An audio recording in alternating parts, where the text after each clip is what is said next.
The autumn wind whispered through the open window, carrying with it the faint scent of falling leaves as Nathan Bell sat at the kitchen table, sipping lukewarm coffee from his favorite mug. His eyes wandered over the neat suburban street outside, a familiar scene he'd watched countless mornings before. But today was different. Today, his gaze kept returning to the trash can just beyond the doorway.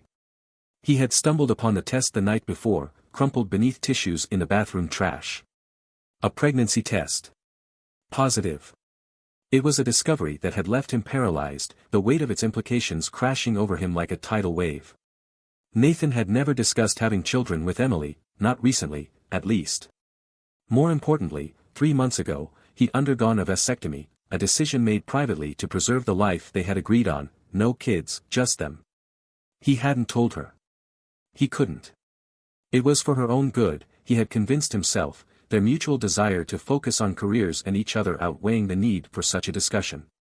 But now, staring at that test, Nathan couldn't shake the nagging feeling of betrayal, by her, by his own choice to keep secrets.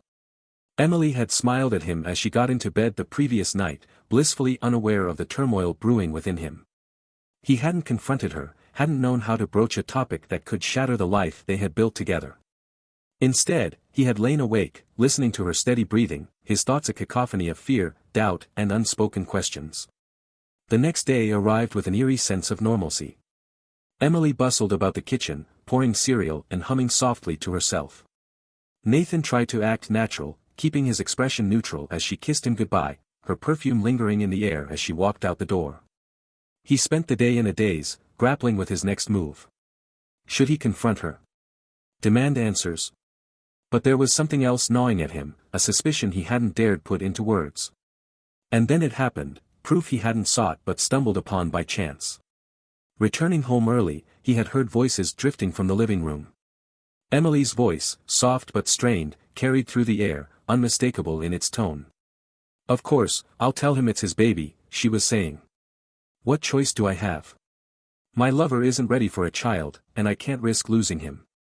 Nathan will believe it, it's better this way." Nathan froze in the hallway, his heart pounding in his chest. The words were a dagger, twisting with every syllable. My lover. Not ready for a child. He clenched his fists, trying to steady the tremble in his hands. He had heard enough.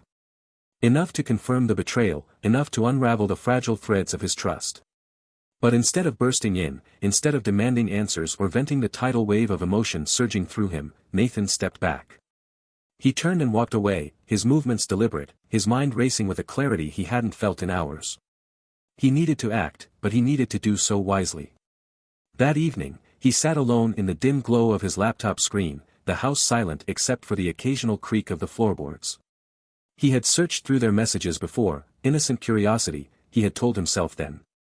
But now, with purpose, he navigated to her phone's backup. It didn't take long to find the messages, conversations with a man named Ryan, a fitness trainer she had mentioned in passing but never with much enthusiasm.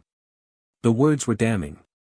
Plans to meet, declarations of love, moments they had shared outside of Nathan's knowledge. And then there was one that sealed the deal. "I'm not ready for a kid," Ryan had written. "Tell him it's his. It's easier that way." Nathan's stomach churned. The betrayal was now tangible, the words on the screen a stark confirmation of what he had overheard. But he didn't stop there. Nathan had always been thorough, a trait that served him well in his career as a systems analyst. He downloaded the entire chat history and attached the most incriminating snippets to an email. The recipient, Ryan's wife, Sarah. He hesitated only briefly before hitting send. The reply came faster than he anticipated. Sarah's tone was cold, the fury palpable even through the sterile medium of text. She wanted to talk, in person, and she had information Nathan would want to hear. As Nathan read her words, the fury and pain in his chest gave way to something else. Resolution. This wasn't just about exposing Emily or Ryan. This was about reclaiming his life, his dignity, and perhaps finding a path to peace in the wreckage they had left behind. The following evening, Nathan found himself parked outside a quiet cafe, its warm glow spilling onto the dark street. The stillness of the car interior pressed against him like a weight, the email exchange with Sarah still fresh in his mind. He hadn't planned to involve her, but she had information he couldn't ignore. He stepped out into the cool night air, clutching the printed screenshots of Emily and Ryan's messages. They felt heavier than paper should, the ink like a branding iron against his palm. The bell above the cafe door chimed as he entered, scanning the room until his eyes landed on a woman sitting in the corner. Sarah. She was striking in a quiet way, her polished demeanor giving no hint of the storm raging beneath her calm exterior. Her piercing blue eyes met his, and she motioned him over with a slight nod. Nathan hesitated for the briefest moment, then crossed the room, sliding into the seat across from her. "You're Nathan," she stated, her voice firm but controlled. It wasn't a question. "And you're Sarah," he replied. His voice sounded steadier than he felt. "Thanks for meeting me." Sarah leaned forward, her clasped hands resting on the table. "Let's skip the pleasantries. I need to know everything you found." Nathan placed the screenshots on the table, his movements deliberate. "These messages, they're between your husband and my wife. I think they tell the story better than I ever could." She scanned the pages, her expression shifting from controlled fury to something darker. Her lips pressed into a thin line as her fingers tightened on the papers. "He always said he needed to stay late for work," she murmured, more to herself than to him. "Client dinners, team-building weekends. God, I should have known." Nathan nodded, letting the silence stretch between them. It wasn't his place to console her, but he understood the devastation reflected in her eyes. "I need to ask you something," Sarah said finally, her tone sharp as she looked up at him. "Why send this to me? Why not confront her first?" Nathan hesitated. "I wanted confirmation. I wanted to make sure I wasn't crazy, that this wasn't some mistake." He ran a hand through his hair, exhaling sharply. "But mostly, I needed an ally. Someone who has as much to lose as I do." Her eyes softened slightly at his admission. "You're not crazy," she said, her voice quieter now. "Ryan and our marriage has been rocky for years. I just didn't think he'd go this far." She gestured to the messages. "And the child. This changes everything." They sat in silence for a moment, each lost in their thoughts. The hum of the cafe filled the space, the clinking of cups and murmured conversations a backdrop to their private reckoning. Finally, Sarah spoke, her voice cold and measured. "Ryan has been hiding more than just an affair. There are bank accounts, transactions I can't explain. Money disappearing faster than it should. I think your wife may not be the only secret he's keeping." Nathan frowned. "What are you saying?" "I'm saying that Ryan isn't just cheating on me. He's lying to everyone." She paused, her eyes narrowing. "And if your wife is involved, it's bigger than either of us realized." Nathan's pulse quickened. He leaned forward, his voice low. "What do you need from me?" Sarah didn't hesitate. "Access. If I'm going to get to the bottom of this, I need every piece of information you've found. Messages, emails, anything that ties them together." Nathan nodded. "You'll have it. But I want the same. We share everything." She smiled faintly, a hint of approval in her expression. "Agreed. But there's one more thing." She pulled a small flash drive from her purse and slid it across the table. "This contains everything I've found on Ryan. Bank statements, unexplained payments, and names. Some of them might mean something to you." Nathan picked up the drive, turning it over in his hand. "What do you expect to find?" "Truth," she said simply. "And enough leverage to make them both regret ever lying to us." When Nathan got home, the house was quiet. Emily was in bed, her breathing steady, her form hidden under the covers. He watched her for a moment, a mixture of anger and sorrow welling up inside him. This was the woman he had promised to love, to cherish. And now, she was a stranger, her betrayal a wall he couldn't climb. He made his way to the office, closing the door softly behind him. The glow of his computer screen illuminated the dark room as he plugged in Sarah's flash drive. Folders opened before him, revealing a digital trail of deceit. Ryan's financial records were damning, transfers to untraceable accounts, withdrawals that didn't match his income. And then there were the names. Emily's appeared more than once, alongside dates that matched her yoga retreats and work conferences. But another name caught his attention, a consulting firm tied to a fitness equipment manufacturer. It wasn't immediately clear why, but something about it felt off. The dates, the amounts, it was all too clean, too deliberate. Nathan's hands shook as he opened another folder. Photos.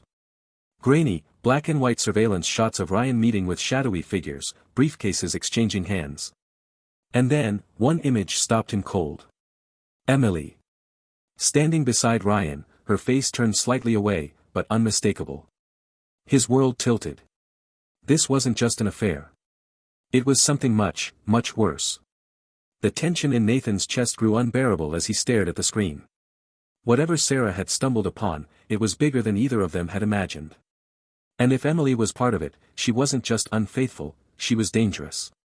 Nathan leaned back in his chair, his mind racing. The betrayal had been devastating enough, but now it seemed there were deeper secrets at play. Secrets he couldn't afford to ignore. The next step was clear. He couldn't confront Emily. Not yet. He needed to know the full truth, no matter how dark the path to it might be. And for that, he needed Sarah's help. Nathan awoke early the next morning, his body stiff from a fitful sleep spent in the office chair. The glow of the computer screen still lingered in his peripheral vision as he rubbed the exhaustion from his eyes. Emily was already gone, leaving behind only the faint scent of her perfume. Her absence gave him the freedom to act. His first call was to Sarah. "We need to meet," Nathan said, keeping his voice low even in the empty house. "I found something troubling." "Where?" she asked, her tone sharp with determination. "The park on Elm. Noon. Bring everything you've got." The autumn leaves crunched underfoot as Nathan made his way through the park's winding paths. The quiet stillness of the surroundings belied the storm brewing inside him. He spotted Sarah sitting on a bench beneath a sprawling oak, her expression as resolute as his. "You look like you haven't slept," she remarked as he approached. "Neither have you," he countered, taking a seat beside her. He pulled a folder from his bag, handing it over. "These are Ryan's financial records. Transfers, accounts, and Emily's name. But it's not just the affair. Look at this." Sarah flipped through the documents, her brow furrowing. "A consulting firm? What's their connection?" "I don't know yet," Nathan admitted. "But it's too clean. The money flows through them, and some of it ties back to Emily and Ryan. Whatever this is, it's not just personal." Sarah's eyes narrowed as she studied the photos Nathan had found. "This isn't just about an affair," she said, echoing his thoughts. "Ryan's involved in something shady, and your wife," she hesitated, as if searching for the right words. "Your wife might be deeper in than you realize." Nathan's jaw tightened. "I need to know the truth. All of it."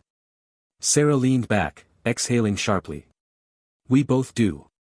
But this is bigger than just us. If we're going to dig deeper, we need to be careful." Nathan nodded. "Agreed. But we don't have the luxury of time. If they sense we're onto them." Her expression hardened. "Then we make sure they don't." That evening, Nathan began his surveillance. It started simply enough, tracking Emily's movements, noting her phone calls, her routine. But the more he observed, the less routine it seemed. Emily's yoga class was a regular meeting at a cafe on the edge of town, where Ryan joined her. Their conversations were brief, their demeanor careful but unmistakably intimate. Each encounter added another piece to the puzzle Nathan was assembling. By the third day, Nathan decided to follow her farther. Her car led him to a nondescript office building downtown, its exterior unassuming. Emily entered through a side door, and Nathan parked across the street, his heart pounding as he watched. 2 hours passed before she emerged, carrying a slim briefcase. She glanced around nervously before getting into her car.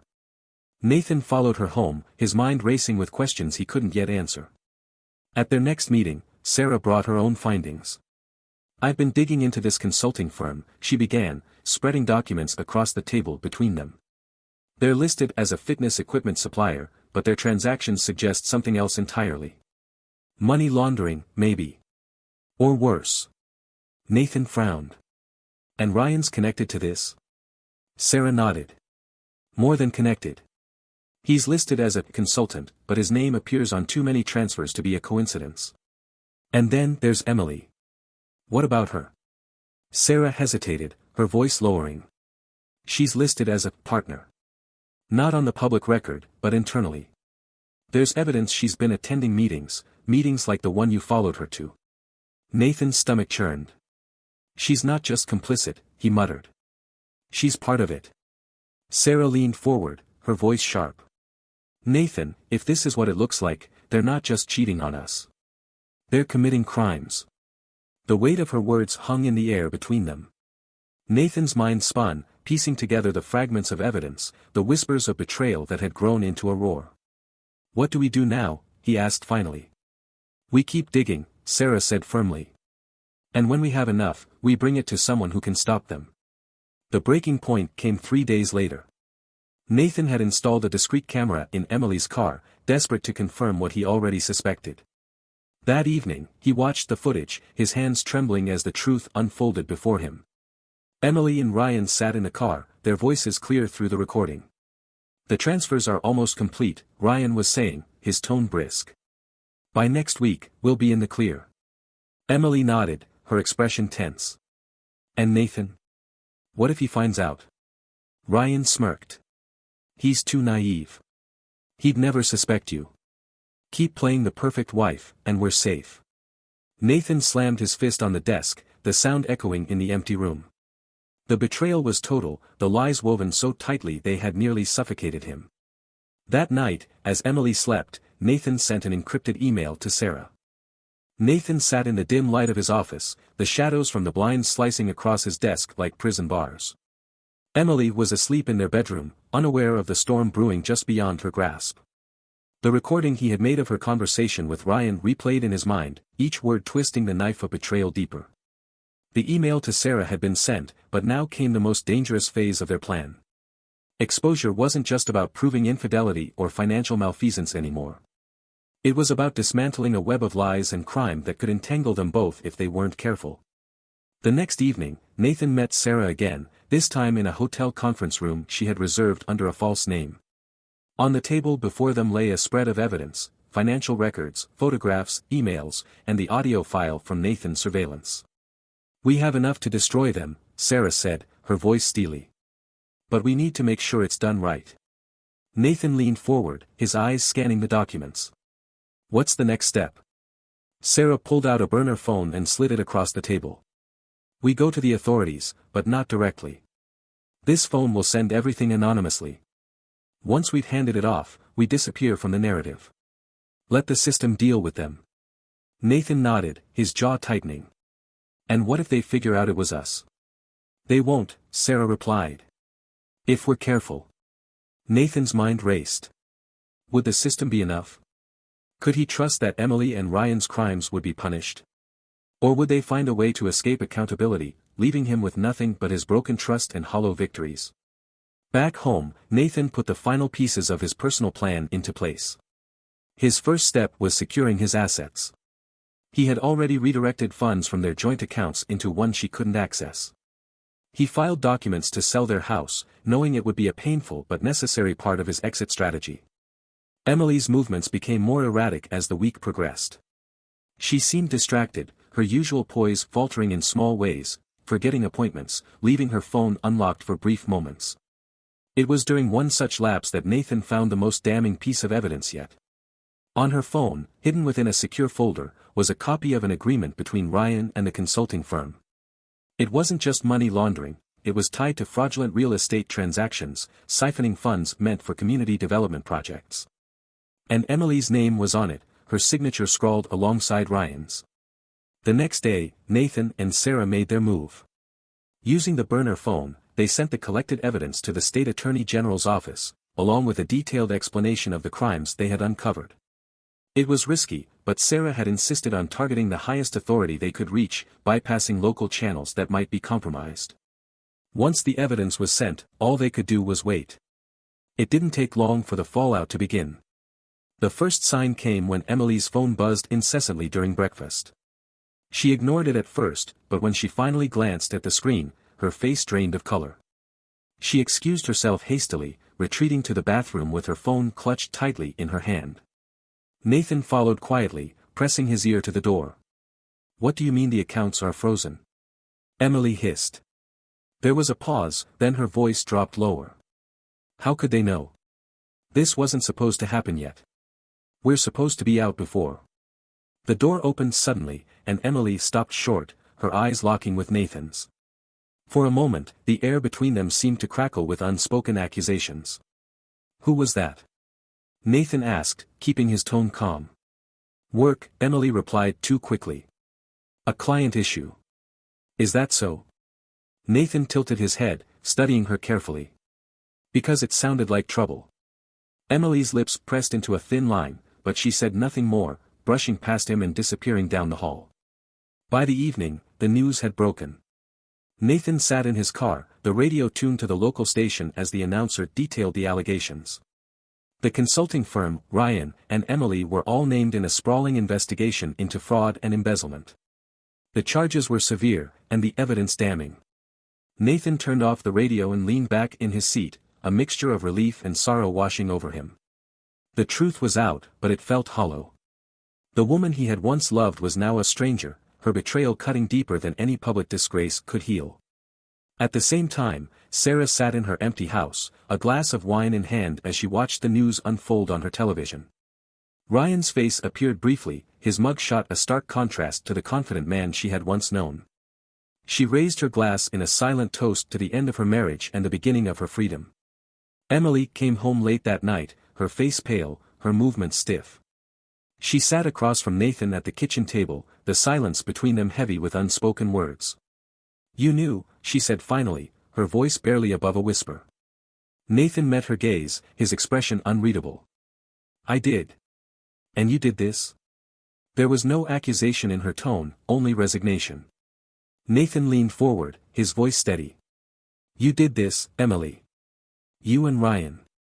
I just made sure the world knew." Tears welled in her eyes, but she didn't let them fall. "What happens now?" Nathan stood, his chair scraping against the floor. "Now, you face the consequences. And I rebuild what's left of my life." He left the room without another word, the sound of the door closing behind him a final punctuation to their story. The courtroom was eerily quiet, the air heavy with anticipation.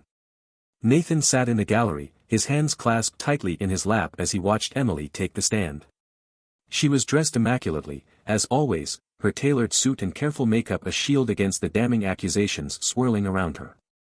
But there was no shielding her from the evidence. The emails, the financial records, the recordings, all of it laid bare her betrayal and her role in Ryan's crimes. Across the room, Ryan sat with his attorney, his smug demeanor cracked under the weight of the proceedings. The prosecutor's voice rang out, sharp and unyielding. "Mrs. Bell, can you explain why your name appears on these financial documents, alongside funds that were illegally siphoned from community projects?" Emily hesitated, her gaze flickering briefly to Nathan. Her lips parted as if to speak, but no words came. "Mrs. Bell," the prosecutor pressed. Emily's shoulders sagged. I didn't know the full extent," she said finally, her voice trembling. "Ryan told me it was all legal. That we were helping clients protect their assets." "Helping?" The prosecutor's tone was incredulous. "Mrs. Bell, you signed documents authorizing the transfer of millions of dollars into shell accounts. Are you claiming ignorance?" "I trusted him," Emily whispered, her voice barely audible. "I thought." Her words trailed off, and Nathan looked away. This was no longer the woman he had loved. This was someone else, someone broken by her own choices. After the verdict was read, guilty on multiple counts for both Emily and Ryan, Nathan stood outside the courthouse, the crisp autumn air biting at his skin. Sarah joined him, her expression unreadable. "It's over," she said, her voice quiet but firm. Nathan nodded, staring out at the bustling city street. "It is." She hesitated. "Do you feel closure?" He considered the question, his thoughts a tangle of emotions. "Not closure," he admitted. "Just an end." Sarah smiled faintly. "Sometimes, that's all we get." The weeks that followed were a blur of paperwork and finalities. Nathan sold the house, severing the last ties to the life he had shared with Emily. He found a small apartment on the other side of town, a modest space that felt like his own for the first time in years. He spent his days rebuilding, his career, his friendships, his sense of self. The betrayal had left scars, but it had also given him a new clarity. He would not let the past define him. One evening, as Nathan sorted through old photos and mementos, he came across a picture from their honeymoon. Emily's smile beamed at the camera, her eyes alight with happiness. He studied the photo for a long time, the weight of the memories pressing down on him. Then, with deliberate care, he placed the photo in a box labeled past and set it aside. Months later, Nathan stood at the edge of a lake, the water glistening under the warm summer sun. Sarah was beside him, her hair pulled back in a simple braid, her laughter light as they skipped stones across the surface. "You're terrible at this," she teased, watching his stones sink with a splash. Nathan chuckled, the sound genuine and free. "Give me time. I'll get there." Sarah smiled, her gaze softening. "You already are." For the first time in a long while, Nathan believed it. The weight of betrayal and pain had been heavy, but it had also set him free. He had faced the truth, no matter how devastating, and emerged on the other side stronger. As the sun dipped lower, painting the sky in hues of gold and crimson, Nathan felt a quiet sense of peace. The past was behind him, its hold finally broken. And ahead, the future stretched out like the horizon, open, uncharted, and filled with possibility.